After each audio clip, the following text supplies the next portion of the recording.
Alright, we back. Yo, yo.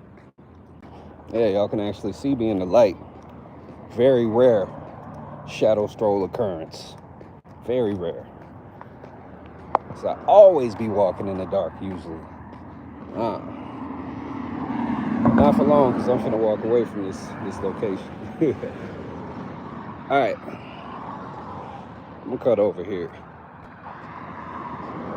Because, I started this shit at Ronin. I like being in the cut. I like cutting through woods and shit. Yeah, that's more like it.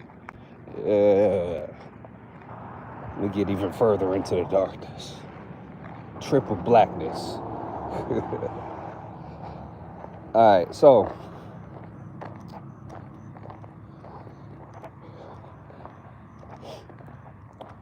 SamuraiBlackMusic.com officially launched. Pre-order Soul Rising. Grab the vinyl. Grab the mini CD key tag, which will only be up for a certain time. There's only a certain amount. But with the mini CD key tag, you have the opportunity to get not only Soul Rising, but my entire catalog, a whole back catalog and forward catalog. Anything that I release, just by having that one little piece, that one little keychain tag, you can scan that bad boy onto your phone.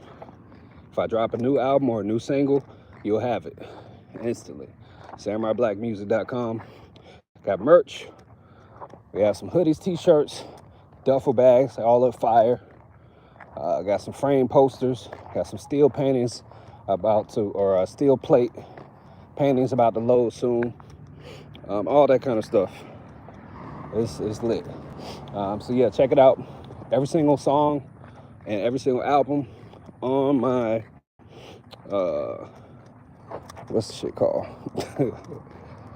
Every single thing on my website, as far as the music goes, the digital downloads, they're all pay what you want. You choose whatever price you want, etc., etc. All right, moving on.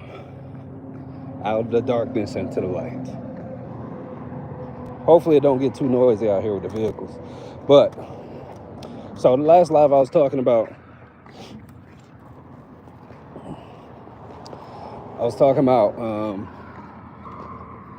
how you shouldn't get too comfortable, regardless of your circumstances, regardless of what's going on in your surroundings, who you're with in your relationship, what your pockets look like. Regardless, don't get comfortable, because there's always going to come a day to where you're shook from that comfort, regardless of the level of it, right? Because there's different levels of comfort. Different people experience it in different ways. Some people are comfortable in a 1-bedroom apartment. Some people are comfortable only when they have a 5-bedroom house, right? Just to give an example. Some people are comfortable in a relationship, a happy relationship with one person. Other people, they don't feel comfortable unless they have a whole roster, right? So either way it goes, whatever you choose for your lifestyle, I'm not here to judge. You don't want to get too comfortable with wherever you're standing. I shared the story with how, I have all these things on my itinerary. Got like 8 or 9 videos to edit, got a music video to edit, got some other products I need to launch, got some songs I need to complete, all this stuff. And I was ready to wake up and get to it. And then boom, motherfucking power's out. What's up? She don't like her subscribe. How you doing? Y'all got any questions or anything, any comments, thoughts, feel free to drop it in the chat. Make sure you subscribe. I'm gonna hop on here for my shadow strolls every now and then and just kind of spit game, talk what's on my mind. But at any rate, boom, I wake up yesterday morning and half the house has no power. This half of the house happens to be the half of the house where my studio is built in at, where all my recording equipment is, where my computer is, all this kind of stuff. So obviously this shifted me very quickly into discomfort. It shifted me quickly into a position to where, all right, all those things that I had on my itinerary, I'm gonna have to put them on hold, because I need to figure out what the fuck is going on with this power situation, all right? And I shared how, I made my attempts to start my electrician career today. Did learn some things, did get some things fixed, but it wasn't enough to get it right. So,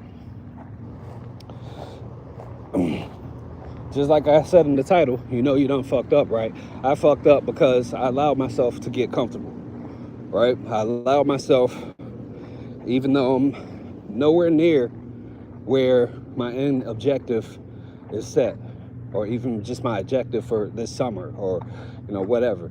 Nowhere near that, but I allowed myself to get comfortable. What's up, Kenny?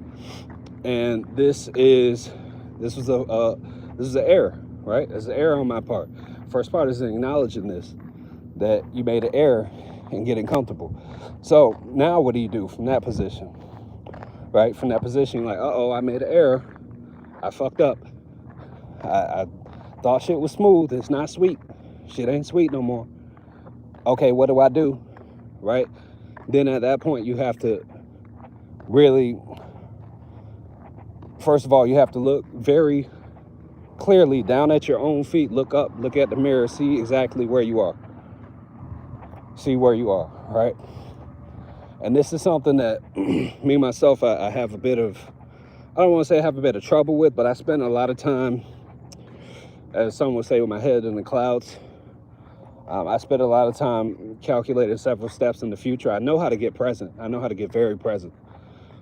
But on my regular day-to-day operations, because I run my own business, my own brand, because I'm a father, I have a family, because of all these things, I tend to have to, I spend a lot of time forecasting and, kind of projecting forward and kind of deciding things and, all these kind of things.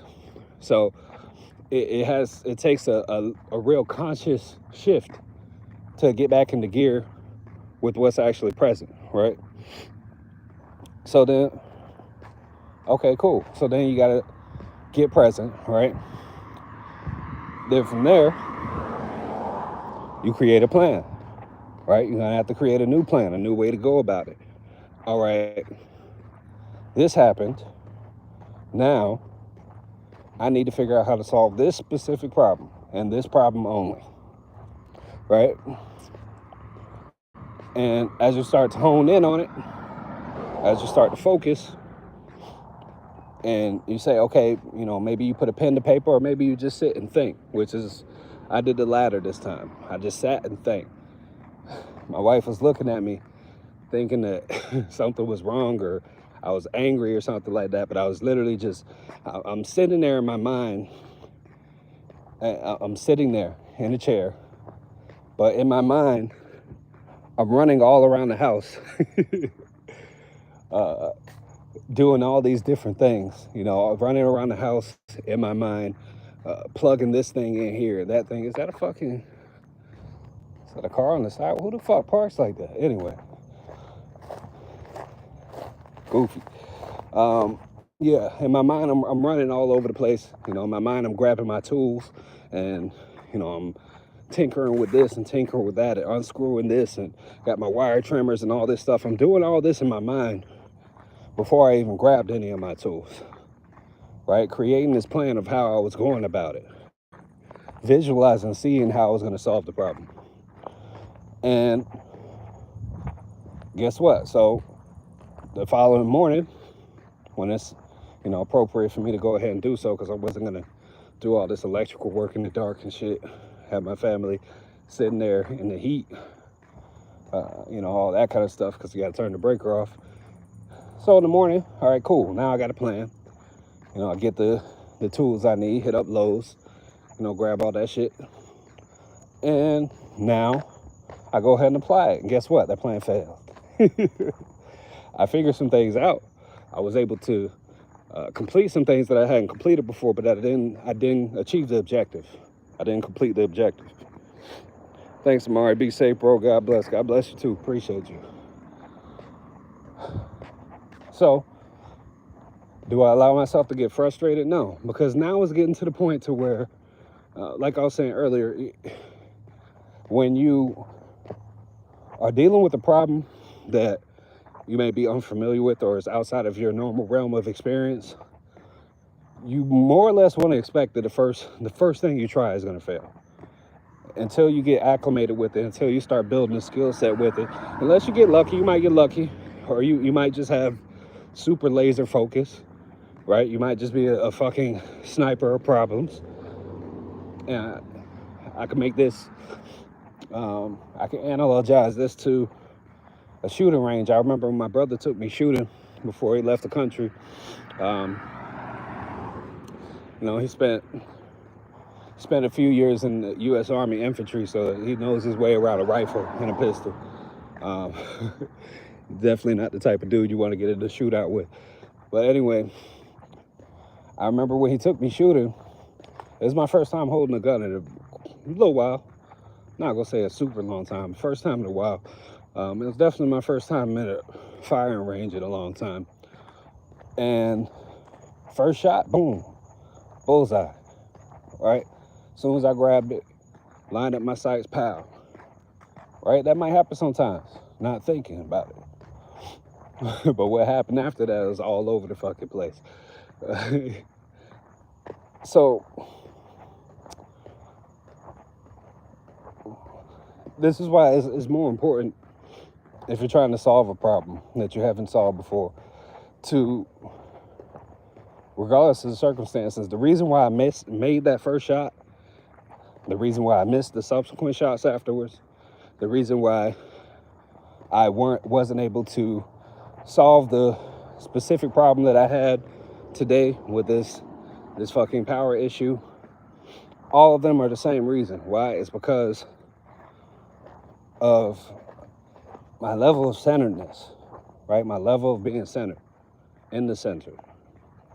I made that first shot because when I first grabbed it, I wasn't even thinking. I was essentially, as some would say, one with thyself.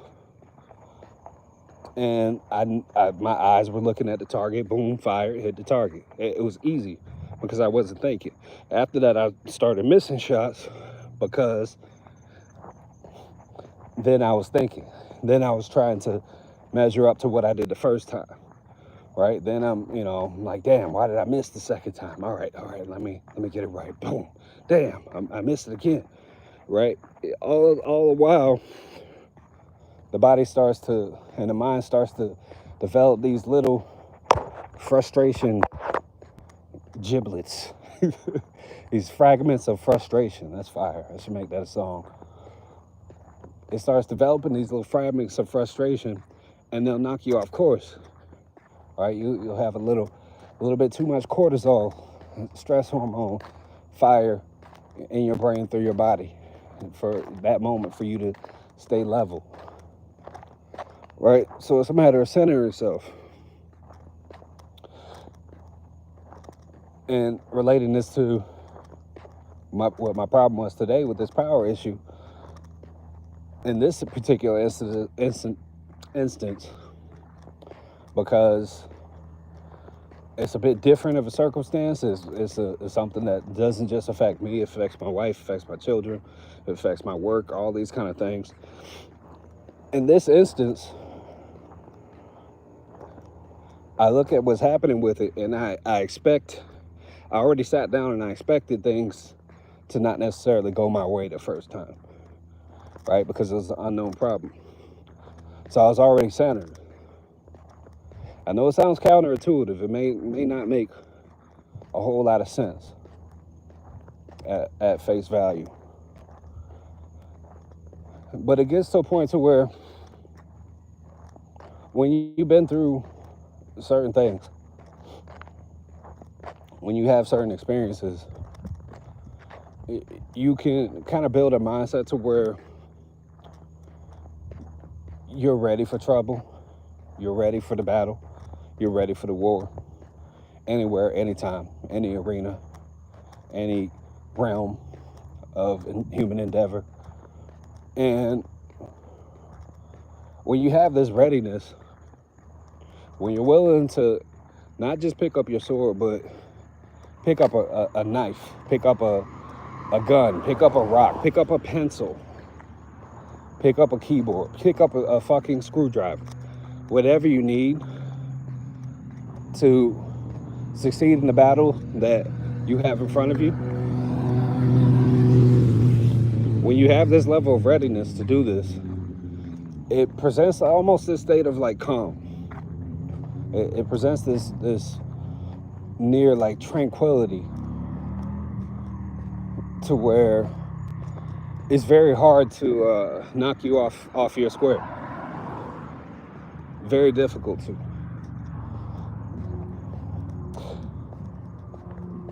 Because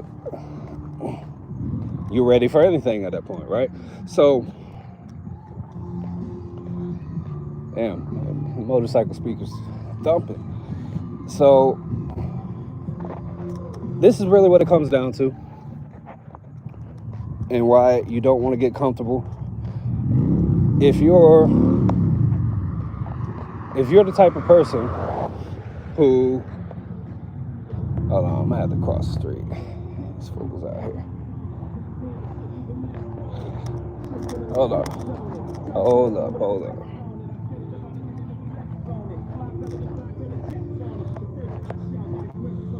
Alright. So if you're the type of person who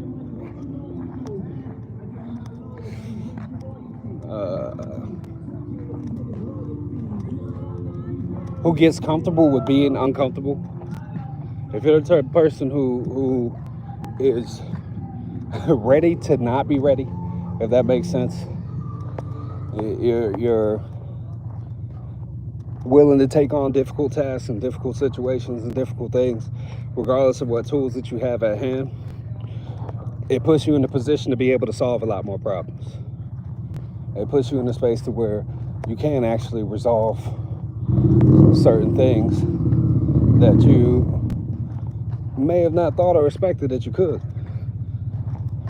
right? I'll shoot y'all straight. I never changed an outlet before in my life until today. But now, while it didn't solve the problem, I know how to do it now. That's another weapon in my tool bag. That's another skill that I've developed. That's another thing I could pull out of my tool set. And then I know, as I continue to solve more problems and I eventually figure out what the actual issue is with this whole power circuit shit, then that's less that I have to rely on others for, more that I can do myself, for my own family, etc. And it helps you to become a more rounded person. I never shy away from a difficult thing.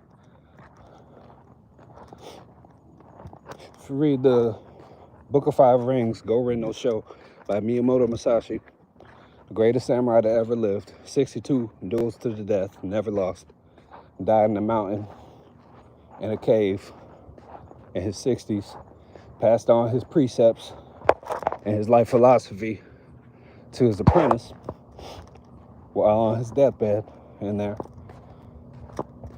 When he talks about using two swords, he says very simply, you know, we're talking about how a lot of people, they'll use one and they'll grip one sword with two hands, and they have this specific grip, etc. He talks about how a real warrior that's looking to succeed, to be victorious, should start gripping just one sword in each hand, using two swords, and, you know, addressing the common concern by a lot of warriors in that time period. They would say it was difficult. It's difficult to use two swords at once. It's not just having one to strike and one to block and parry. No, having both of them work in unison. It's difficult. And he responds simply, it's difficult at first, but everything is difficult at first.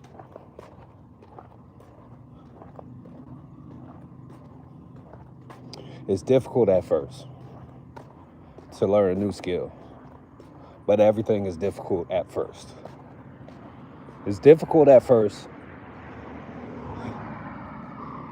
to learn to center yourself if you're used to an environment to where it's not conducive to do so. But everything is difficult at first.